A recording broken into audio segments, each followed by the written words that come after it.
পৃথিবীতে এরকম কোনো বাবাজি নেই যে কেউ মনে মনে চিন্তা করছে আর সে বলে দেবে। যদি বলে দেয় আর কোনো ভিডিও দেখে থাকেন, দেখবেন ও ঠকবাজ, ও ওদের লোক। বাজারে যাবেন, অনেক জাদুকররা আছে, ম্যাজিকশিয়ানরা আছে, মাদুলি বিক্রি করার জন্য হাত বেঁধে দেয়, পা বেঁধে দেয়, হাত এরকম করে ধরে রাখে, বলে কি করে দিলে খুলতে পারছি না, খুলে দাও। ওটা ওদের লোক ভাই, শুধু মাদুলি বিক্রি করার জন্য হাত বেঁধেছে। আমি তো বলি কত বড় মন্ত্র জানো, আমার হাত বাঁধো। অনেকে বলে বান মারে, জাদু করে, টোনা করে। আমি তো বলি ভাই খুলে দীনকৃষ্ণ ঠাকুর দাঁড়িয়ে আছে, ওই বান মারো, মেরে দেখাও। বান জাদু টোনা বলে কিচ্ছু নেই।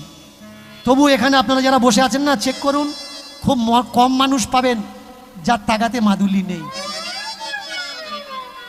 যার হাতে কবজ নেই, যার হাতে আংটি নেই। খুব কম মানুষ পাবেন যে এই সবগুলো জানে। এই ঠকবাজ জোচ্চোরগুলো জানেন বেশি করে টার্গেট করে কোন দিকে? মেদিনীপুরের মাটিকে টার্গেট করে। অন্য